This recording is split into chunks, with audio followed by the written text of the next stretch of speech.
Saleté de poste. Allez, tu vas marcher, oui.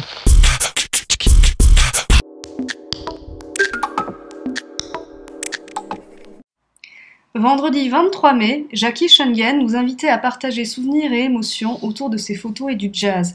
Entre mémoires ravivées et projets futurs, une rencontre touchante avec celui qui est le gardien du temple photographique local.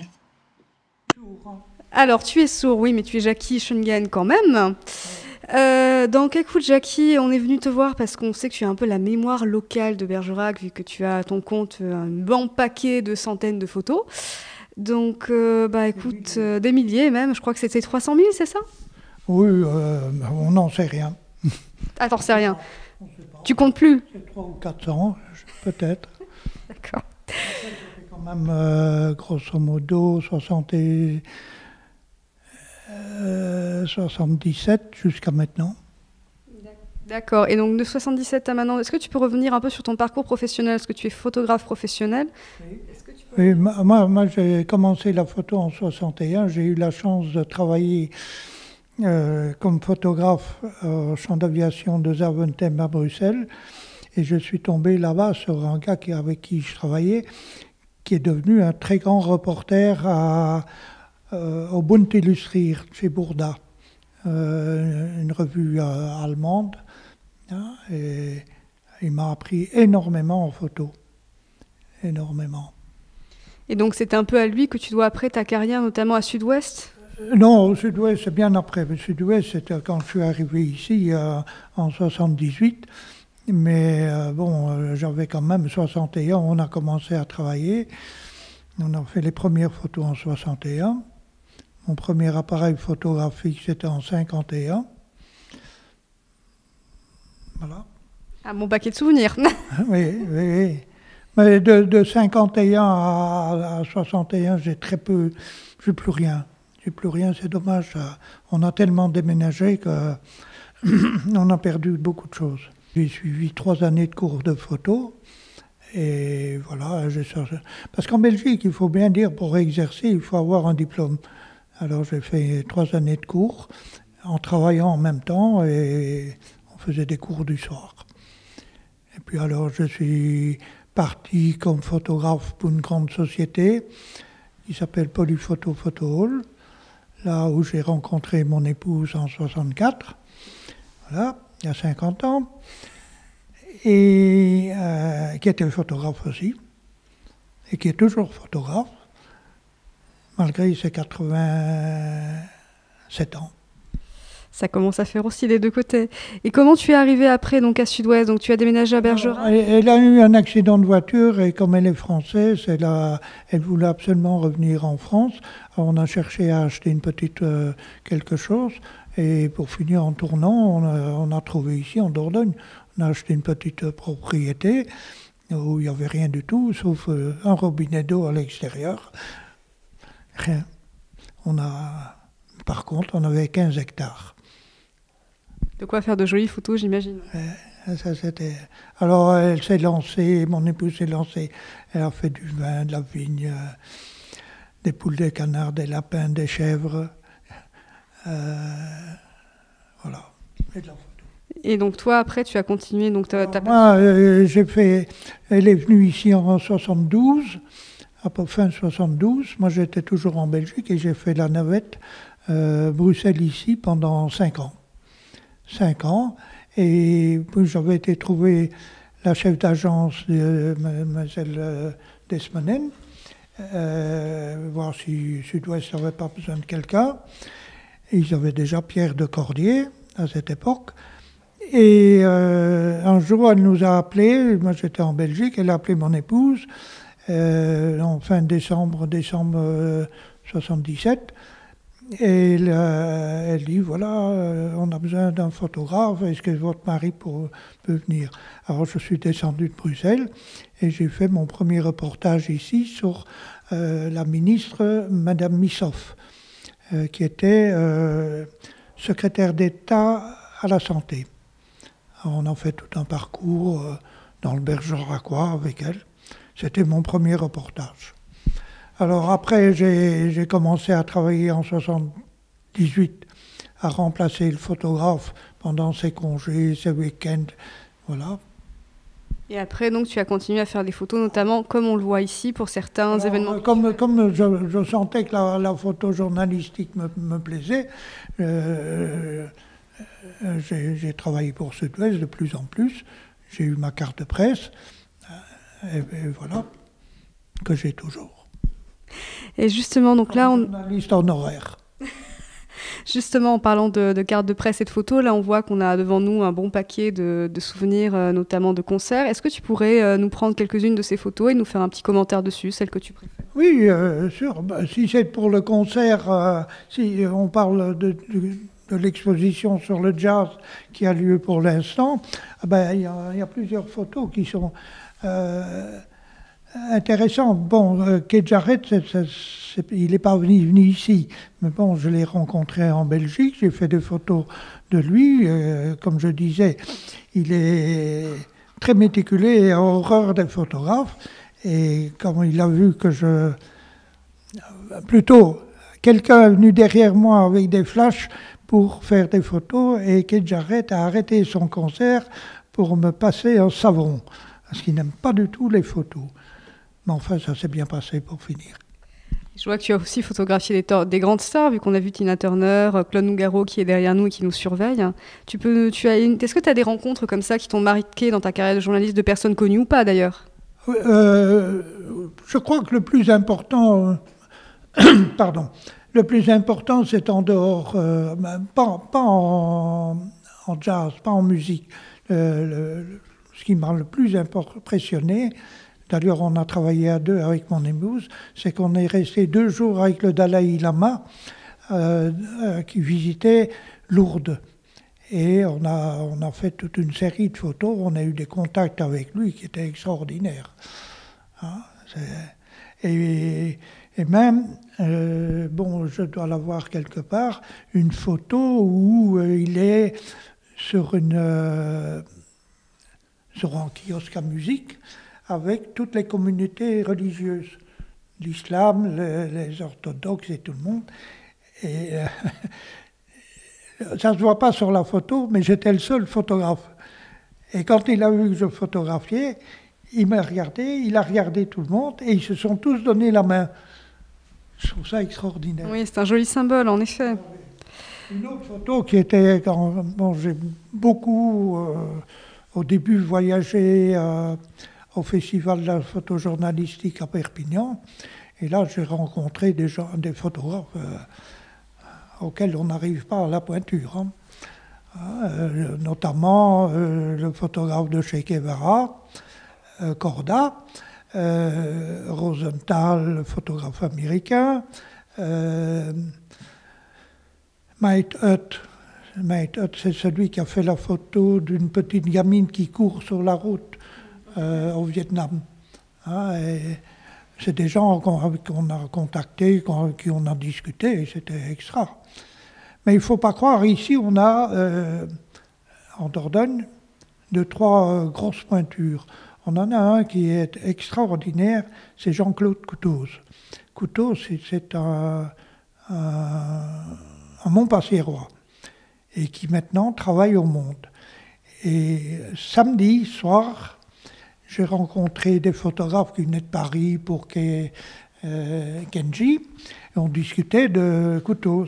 Et un photographe m'a dit, et je trouve ça un compliment extraordinaire, il m'a dit, quand Jean-Claude Couteaux est parti sur un sujet, c'est pas la peine d'y aller, on ne fera jamais mieux. Comme compliment, je trouve ça extraordinaire. Hein? Oui, c'est sûr que c'est assez révélateur. Couteaux, son père était, je crois qu'il faisait du charbon de bois dans la forêt de la Bessette. Alors là, on a encore ici un autre qui est Litran, qui est à la retraite ici dans le coin. C'est un gars qui a fait quand même 40 ans de match. Et justement, en parlant de match, parce qu'on te voit, nous aussi, assez régulièrement, Bergeracois, tu fais un peu partie quand même de notre quotidien, parce que tu es souvent au match, notamment, je pense à ceux de l'USB Rugby.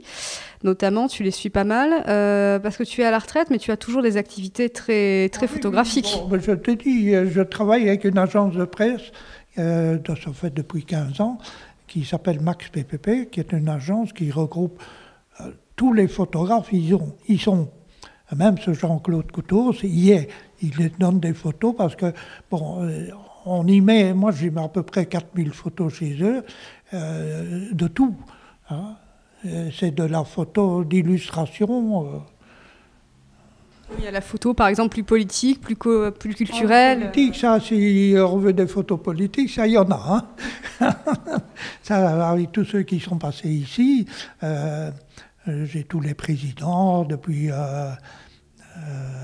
Giscard d'Estaing, Mitterrand, Chirac, Sarkozy, Hollande. Est-ce que justement, est-ce que tu te rends un peu compte aussi de... Bon, tu me diras, tu ne peux pas trop le savoir non plus, parce que tu n'as peut-être pas assez encore de recul, mais est-ce que tu te rends compte quand même de l'importance de ton travail, notamment dans la quête historique de souvenirs? Est-ce que tu te rends compte de l'importance que tu peux avoir? Quand on voit la tonne de négatifs qu'il y a, on se dit on a pas mal travaillé. Hein?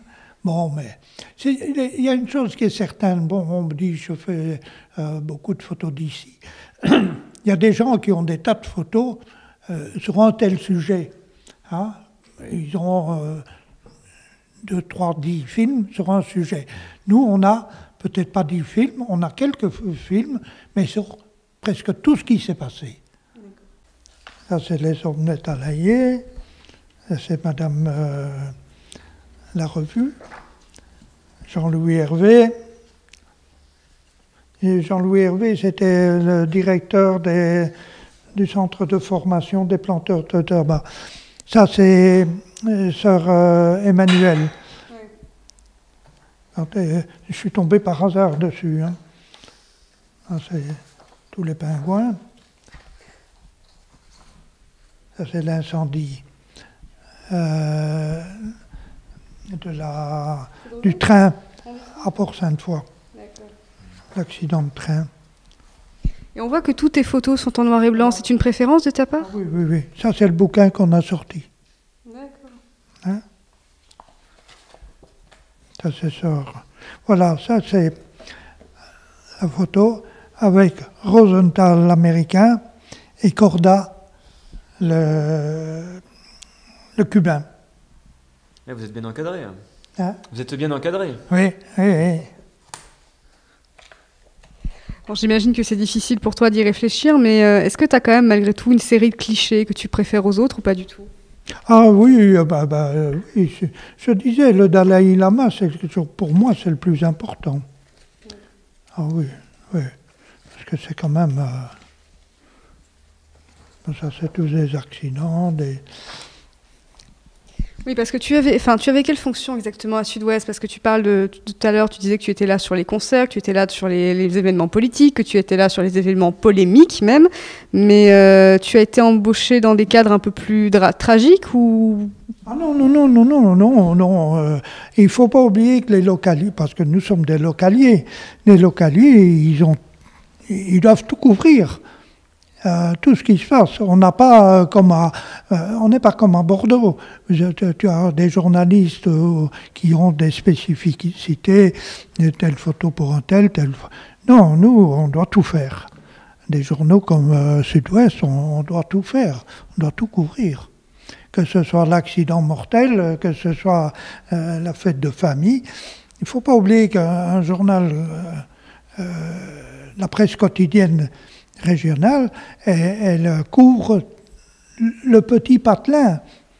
Il ne faut pas oublier non plus que si on prend des cas, de grosses affaires sont parties de petits journaux. Si on prend le cas des vedettes de Taïwan, mais c'est un localier du côté de l'Atlantique, qui a découvert le poteau rose. Après, on en a fait toute une histoire, mais c'est parti de là. Et justement, tu soulignais avec raison l'importance de la presse locale. Tu sais qu'aujourd'hui, comme moi, qu'elle vit un peu ses mauvais jours. Toi qui en as vécu et qui a vécu aussi l'histoire de cette presse locale, qu'est-ce que tu en penses finalement de cette espèce de déclin de la presse écrite? C'est un peu la faute des journalistes. Ils omettent de côtoyer le courant et d'aller voir. Ils n'approfondissent pas assez le local, le terroir. Ça, c'est mon avis. Et justement, parce que c'est quand même assez dingue, quand on voit un cliché, on se rend compte qu'il y a toute une histoire derrière, et en même temps, un cliché en lui-même, même si on ne connaît pas ce qui s'est exactement passé au moment de sa prise, peut être extrêmement riche en émotions. Est-ce que justement, j'imagine que dans le cadre de tes cours de photo, tu as appris on va dire, à gérer ses émotions, ses effets de lumière pour en tirer au mieux? Non, on n'a pas le temps de gérer. Non, nous, on voit énormément en qualité esthétique, ça c'est vrai. On n'a quelquefois pas le temps de penser à ça. Mais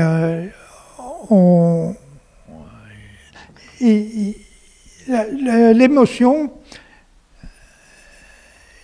elle vient après. Je prends l'exemple d'un fait divers, un gros fait divers.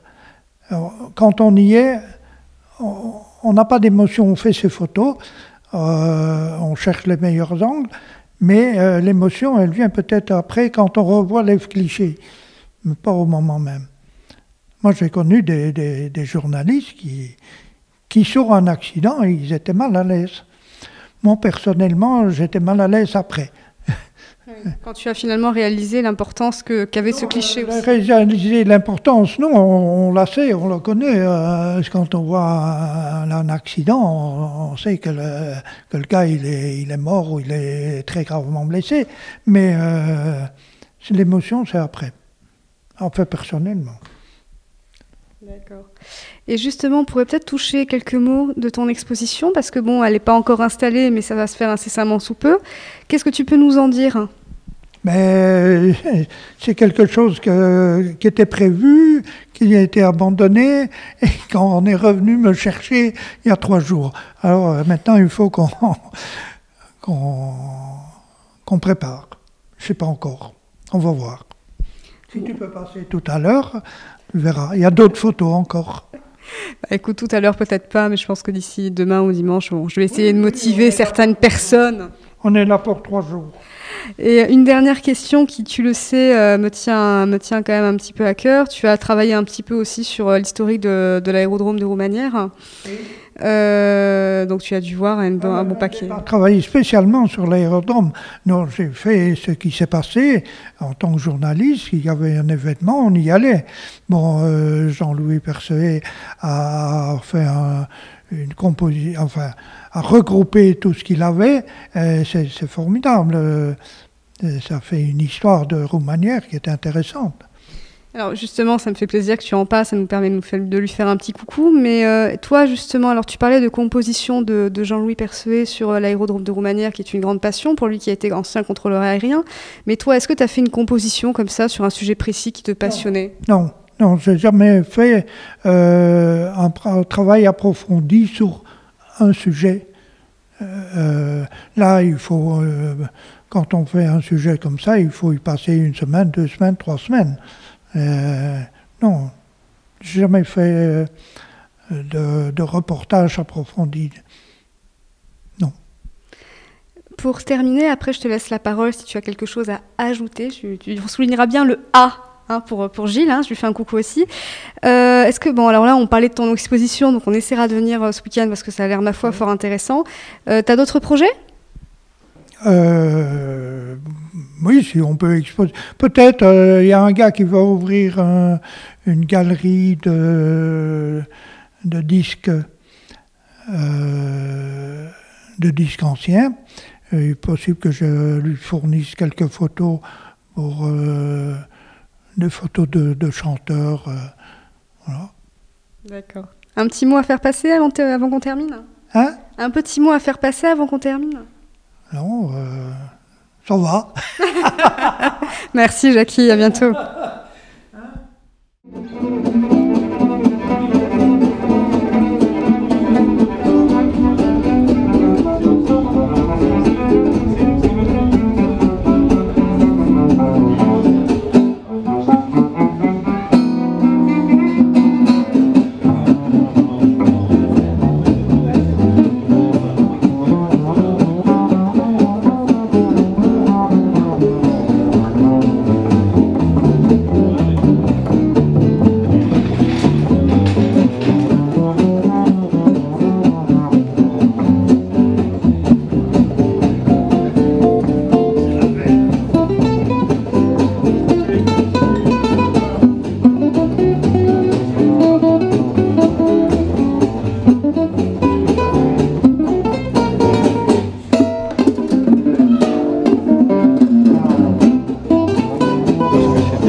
Non,